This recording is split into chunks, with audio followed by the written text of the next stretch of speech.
Hello everyone, welcome back to the part 2 of the chapter Money and Credit. So in this chapter we were discussing about the money. In the previous video we have discussed that money has evolved as the medium of exchange, right?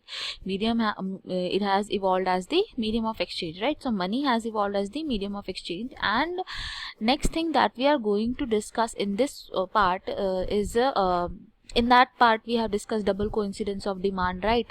And check क्या होते हैं, ये सारी चीज़ें हमने देखी थी. In this part we are going to see credit. What does credit mean? First of all, let us understand what does credit mean. Credit means loan. आप किसी को कुछ देते हो तो that is credit. किसी को दे दिया वो credit है, right? Credit किसी को दे दिया, credit कर दिया, loan दे दिया किसी को, that is credit. Okay. So credit basically बहुत सारी चीज़ों के काम आता है. पूरी इकोनॉमी, इनफैक्ट अगर आप ध्यान से देखो, मतलब किसी की बातें सुनो, कोई बिजनेसमैन या मम्मी पापा या किसी से जो भी काम करते हैं लोग, उनसे बातें सुनो तो आपको पता चलेगा का पूरा जो बिजनेस स्ट्रक्चर है वो पूरा लोन्स के ऊपर ही बेस्ड होते हैं. जो भी बिजनेस होते हैं वो बड़े बड़े लोन्स, बड़े बड़े क्रेडिट्स के ऊपर ही बेस्ड होते हैं.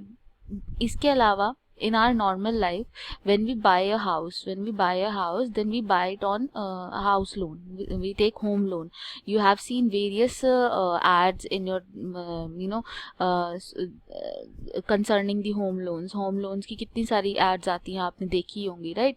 इसी तरह की कार loans की ad आती हैं. इस तरीके से हमें कुछ भी खरीदना होता है, then we can take loan. Okay, we can take loan. So we have to understand about that thing in this video, right? So basically there are two different credit situation. I'll tell you different credit situation.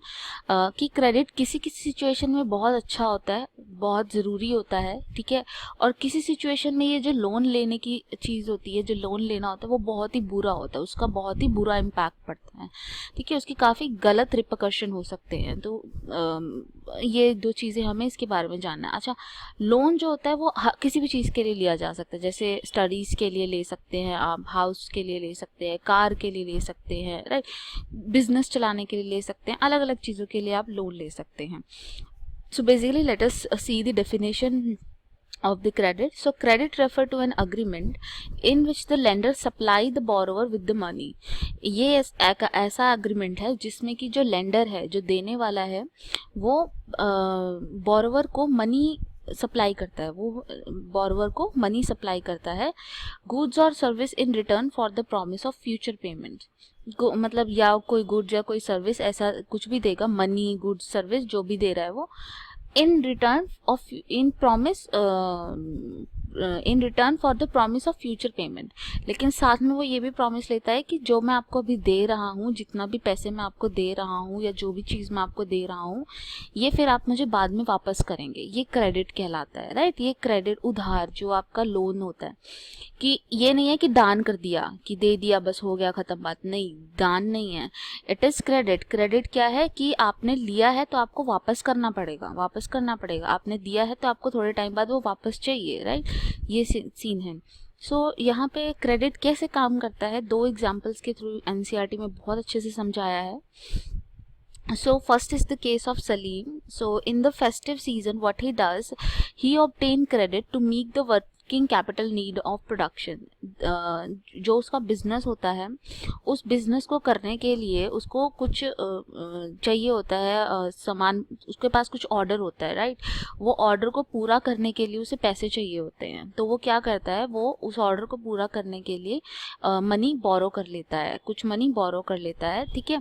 ये जो money है, इससे वो अपने expenses जो भी production में है वो सारे एक्सपेंसेस लगाता है, सारी सामान को बनाता है और उस सामान को बेचता है, ठीक है, उस सामान को बेचता है. फिर उससे जो पैसा मिलता है उससे वो अपना क्रेडिट चुका देता है, जो उसने लोन लिया था वो चुका देता है और प्रॉफिट भी कमा लेता है. तो यहाँ पे क्रेडिट ने हेल्प करी, यहाँ पे उसको लोन मिला, उसको हेल्प मिली. अदरवाइज सोचो, उसको अगर कोई लोन ही ना मिलता, तो वो कभी भी अपना ऑर्डर पूरा नहीं कर सकता था, तो कभी भी वो प्रॉफिट नहीं कमा सकता था, कभी भी उसको एम्प्लॉयमेंट नहीं मिलती, राइट? ये हो जाता ना.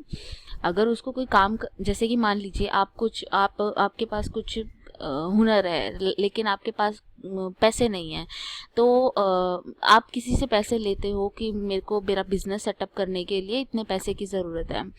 तो अगर आपको कोई क्रेडिट ना दे तो फिर तो कोई आपको अगर लोन ना दे तो फिर तो आप अपना बिजनेस सेटअप ही नहीं कर पाओगे, right?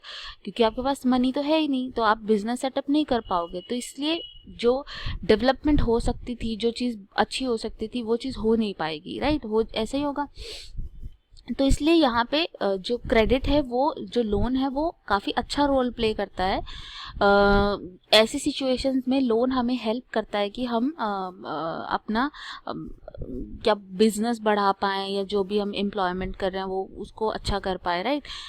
So credit help him to meet, इस एग्जांपल में सलीम को the credit helps him to meet the ongoing expenses of production, complete production on time, and thereby increase his earning. In this situation, credit help to increase the earning, and therefore the person is better off than before. ऐसे situation में जो आदमी है जिसने loan लिया है वो पहले से बेटर सिचुएशन में आ जाता है, जो पहले की सिचुएशंस होती हैं उससे बेटर सिचुएशन में आ जाता है, राइट? तो यहाँ पे क्रेडिट अच्छा काम कर रहा है, यहाँ पे क्रेडिट ने अच्छा काम किया। लेकिन कभी आप अपने दादा दादी या किसी से कभी बात करते हैं तो वो हमेशा आपको ये बोलेंगे किसी से भी कुछ उधार नहीं लेना चाहिए, लोन नहीं लेना चाहिए, ये नहीं ले। वो ऐसा क्यों बोलते हैं, क्या रीज़न है इस चीज़ के पीछे? सो वो हम समझेंगे with the Swapna's problem. So in the Swapna's case what happen, Swapna जो है वो एक जो इनके विलेज में एक धनी सेठ हैं, उस सेठ से वो पैसे ले लेती है अपने फार्म में फसलें उगाने के लिए, उससे वो पैसे ले लेती है। अब होता ये है कि फसल जो है वो उग नहीं पाती, क्यों? क्योंकि जो रेनफॉल है वो होता नहीं है, तो रेनफॉल नहीं होता तो फसलें फेल हो जाती हैं, राइट? तो उसके पास वापस देने के लिए पैसा ही नहीं है, उसके पास वापस देने के लिए पैसा ही नहीं है, और जितना था मतलब वो भी ख़त्म हो गया, राइट? अब उसको चुकाने के लिए वो एक और लोन ले लेती है, वो पहले वाले लोन को चुकाने के लिए एक और लोन ले लेती है। तो इस तरीके से उसके ऊपर लोन के ऊपर लोन बढ़ता जा रहा है, उसके ऊपर लोन के ऊपर लोन बढ़ता जा रहा है, जिसकी वजह से वो कभी भी मतलब उसकी कंडीशन बेटर ही नहीं हो पाती। उसके ऊपर तो हमेशा ही लोन पे लोन चढ़ रहा है ना, तो उसकी कंडीशन बेटर ही नहीं हो पा रही। सो इन दिस केस क्रेडिट ने बहुत बुरा किया, क्रेडिट की वजह से बहुत प्रॉब्लम हुई। In Swapna's case the failure of crop made loan repayment impossible. Loan की रीपेमेंट तो हो ही नहीं सकती क्योंकि क्रॉप तो फेल हो गई है। Then she had to sell a part of the land to repay the loan. उसको अपना लोन रीपे करने के लिए लैंड को सेल करना पड़ा, बेचना पड़ा। Credit, instead of helping Swapna to improve her earning, left her worse off. This credit, जो इसने क्रेडिट लिया, ये क्रेडिट की वजह से वो बर्बाद हो गई, उसने अपना लैंड भी बेच दिया, राइट? तो पहले जितनी कंडीशन थी उससे और भी बुरी कंडीशन हो गई उसकी। So this is an example of debt trap. इसको हम, ये टर्म कहलाता है डेट ट्रैप। डेट ट्रैप एक ऐसी सिचुएशन है जिसके ऊपर आप लोन के ऊपर लोन हो जाता है, आप कभी लोन से बाहर ही नहीं आ पाते हो। In this case credit pushes the borrower into a situation from which recovery is very painful. Okay, credit pushes the borrower in such a situation from which recovery is very painful. This is debt trap. Whether credit would be useful or not depend on the risk of the situation and whether there is some support in case of loss. See, ये line बहुत important है। जब हमें decide करना होता है कि हमें कोई क्रेडिट लेना है या नहीं, तो हमें यही देखना होता है कि क्या बहुत ज़्यादा रिस्क है इस सिचुएशन में। अगर बहुत ज़्यादा रिस्क है तो क्रेडिट मत लो, हो सकता है कि वो चीज़ फेल हो जाए और फिर आपकी जो कंडीशन थी उससे भी बुरी कंडीशन हो जाए। तो रिस्क अगर बहुत ज़्यादा है तो मत लो, लोन मत लो। लेकिन अगर रिस्क ठीक ठाक है कि आप मैनेज कर सकते हो तो आप लो, क्रेडिट लो और उसको लेके आगे बढ़ो, ठीक है? हाँ, अगर मान लो आपने क्रेडिट आपको लेना ज़रूरी ही ज़रूरी है, और मान लो कहीं पे ऐसा है कि मान लो अगर आपकी फसलें बर्बाद हो जाती है तो सरकार आपको हेल्प करेगी, तो ऐसी सिचुएशन में आपको गारंटी दी जा रही है कि in case there is loss then the सरकार will help you. So ये ऐसी सिचुएशन में भी आप थोड़ा सपोर्ट थोड़ा सपोर्ट सीख कर सकते हो, राइट? तो ऐसी सिचुएशन में भी आप ले सकते हो लोन की, चलो कम रिस्क है, क्योंकि ऐसी सिचुएशन में रिस्क कम हो गया ना, अब सारा का सारा रिस्क आपके ऊपर नहीं आ रहा है, अब सरकार भी कुछ उसका पार्ट ले रही है, तो इसलिए रिस्क थोड़ा कम है तो ले सकते हो। तो डिपेंड करता है सिचुएशन के ऊपर। यहाँ ये पिक्चर आपको शो कर रही है कि कैसे एक डेप्ट जो है, डेप्ट मतलब कर्जा, कर्जा एक इंसान को कैसे पकड़ लेता है, वो उसको जकड़ लेता है, छोड़ता ही नहीं है। अगर आप एक लोन को पे करने के लिए दूसरा लोन ले रहे हो, फिर उसको पे करने के लिए दूसरा लोन ले रहे हो, इस तरीके से तो ये साइकिल कभी ख़त्म ही नहीं होगी और आप हमेशा डेट के अंदर ही फंसे रह जाएंगे, राइट। अब हम जान लेते हैं terms of credit. Terms of credit का मतलब होता है कि जो लोन दिए जाते हैं वो किस आधार पे दिए जाते हैं, कौन से बेसिस होते हैं, what are the basis, what are the conditions. होता नहीं है सारे एड्स के पीछे बोलता है टर्म्स एंड कंडीशंस अप्लाइड, तो यहाँ पे क्रेडिट के साथ कौन सी टर्म्स एंड कंडीशन अप्लाइड है ये हमें समझना है। सो बेसिकली जब भी कोई लोन किसी को कोई देता है तो उसके अगेंस्ट वो एक सिक्योरिटी मांगता है। वो कहता है कि अगर तुमने लोन, मान लो तुमसे लोन वापस दिया नहीं गया, मान लो कुछ ऐसा होगा कि तुमसे लोन वापस नहीं दिया गया, तो फिर मतलब मैं तो लूट जाऊंगा, है कि नहीं, मेरा पैसा तो वापस नहीं आएगा। तो इन दैट केस मैं क्या करूं, मतलब मुझे कोई गारंटी चाहिए कि तुम मुझे मेरे पैसे वापस करोगे, मुझे कोई गारंटी चाहिए। तो इन दैट केस जो बोरोवर होता है वो अपनी कोई चीज़ उसके पास छोड़ देगा, अपनी कोई चीज़ उसके पास छोड़ देगा, राइट। कि जैसे पुरानी पिक्चर्स में दिखाते हैं कि वो माँ के गहने रख के आ गए सुनार के पास और उससे पैसे ले लिए, है कि नहीं, ऐसा दिखाते हैं ना। और अभी भी ऐसा होता ही है, ज्वेलरीज के अगेंस्ट लोन मिलता है, बट वो थोड़ा फॉर्मलाइज्ड हो गया है। वो पुरानी मूवीज़ में तो दिखाते हैं, काफ़ी इनफॉर्मल चीज़ दिखाते हैं। तो यहाँ पे ये क्या करते हैं, ये कहते हैं कि अगर मैं लोन वापस पे करने में फेल हो गया तो ये जो भी चीज़ मैंने आपको गिरवी रखी है इस चीज़ को आप बेच सकते हो, इस चीज़ को आप बेच के अपना लोन वापस ले सकते हो, ठीक है। तो ये जो सामान आप रखते हो अगेंस्ट द लोन जो आप ये गारंटी रखते हो उसको कोलैटरल बोला जाता है, उसको कोलैटरल बोला जाता है। मान लो आपका बिजनेस है बहुत बड़ा, ठीक है, और आपको बहुत से पैसों की ज़रूरत है, ठीक है।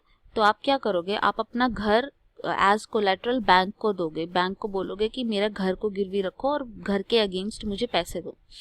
तो इन दैट केस अगर बाय चांस वो पैसे लोन जो है वापस नहीं कर पाता तो बैंक जो है, बैंक उसका घर जब्त कर लेगा, बैंक जो है उसका घर जब्त कर लेगा। तो इन दिस केस जो घर है वो कोलैटरल है, जो घर है वो कोलैटरल है, जो कि एक सिक्योरिटी की तरह दिया गया है कि भाई लो भैया ये अगर मैं तुम्हें लोन वापस पे नहीं कर पाया तो तुम इसको रख लेना अपने पास। So it is a guarantee, ठीक है, it is a guarantee to the lender that until the loan is repaid जो उसके पास ये सिक्योरिटी रहेगी, that asset whatever the asset, किसी का व्हीकल हो सकता है कि किसी ने अपनी कार गिरवी रखी हो, ज्वेलरीज हो सकती हैं, कुछ भी हो सकता है, ठीक है।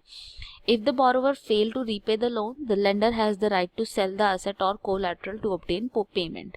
इन सच केस क्या, अगर मान लो आप वापस नहीं कर पाए पैसे तो जो आपने रखी है गिरवी चीज वो चीज वो बेच के पैसा अपना निकाल लेगा।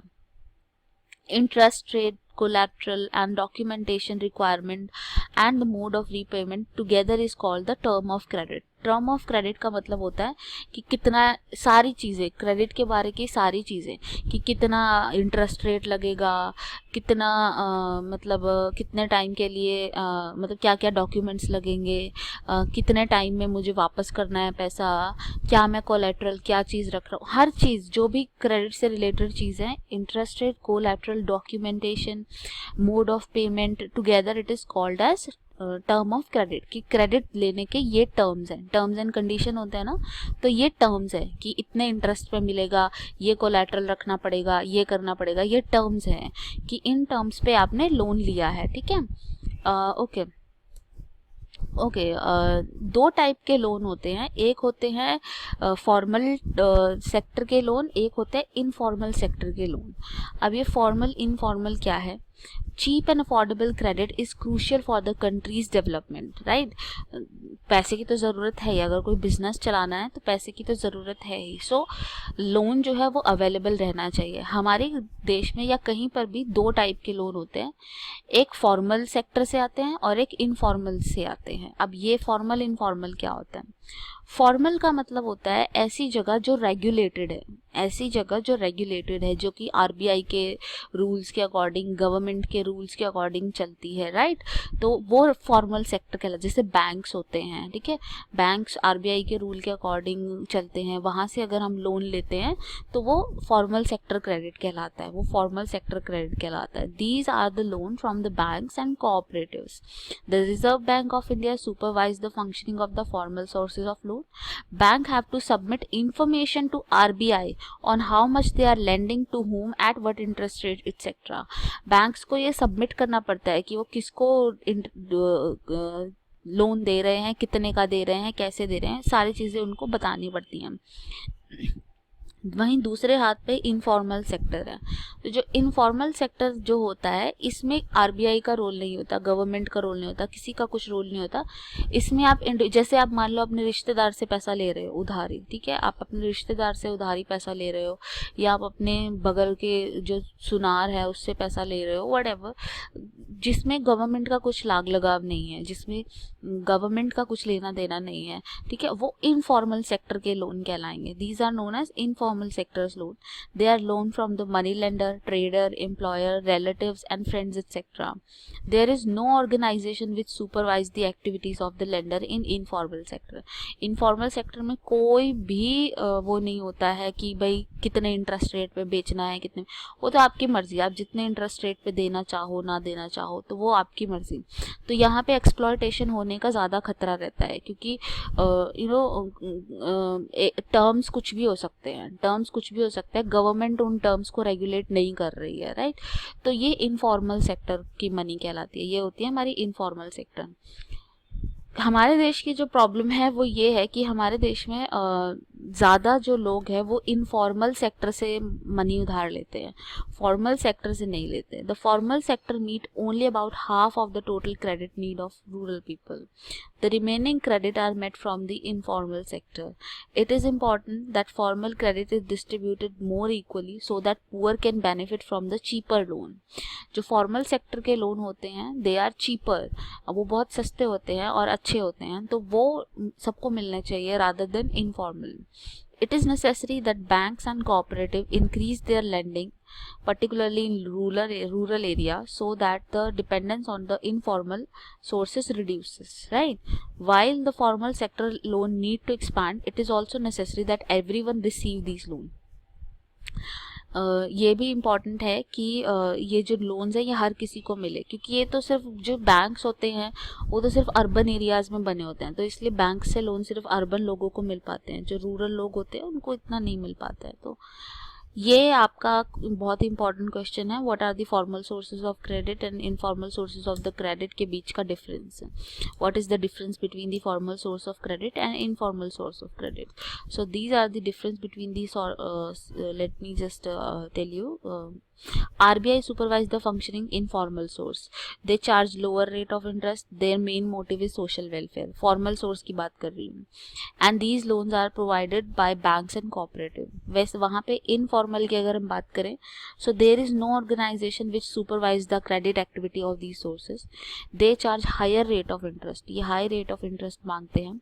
Their main motive is profit making. इनका main motive क्या रहता है? Profit making रहता है. ये जो लोन है ये कौन प्रोवाइड करता है? मनी ट्रेडर्स, रिलेटिव्स, लेंडर्स, ये सारे जो लोग हैं ये क्रेडिट प्रोवाइड कर रहे होते हैं, ठीक है। आज की वीडियो में इतना ही। नेक्स्ट वीडियो में हम सेल्फ हेल्प ग्रुप्स के बारे में डिस्कस करेंगे। Thank you so much.